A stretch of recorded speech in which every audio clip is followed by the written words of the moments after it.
প্রিয় বিয়াস আসসালামু আলাইকুম।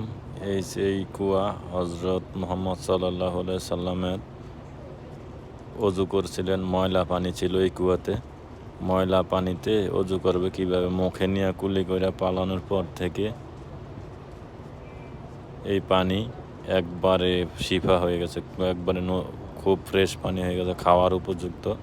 এই পানি খাইলে স্বাস্থ্য ভালো হইতো, অসুস্থ কাইটা যাইতো আগে এই পানি। এখন এটা বন্ধ আপাতত। আজকে 16 বছর যাবৎ, 17 বছর যাবৎ এই যে গোল এটা দেখছেন, এটা হচ্ছে কুয়া।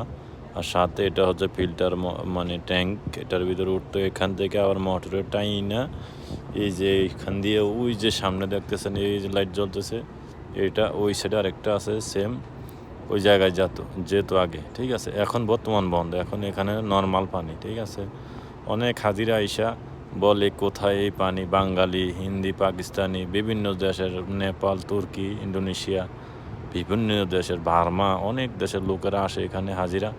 আইসা অনেক কথা বলে যে কোন জায়গায়। এটা আসলে অনেকে জানে না, তাই এই ভিডিওটা করা।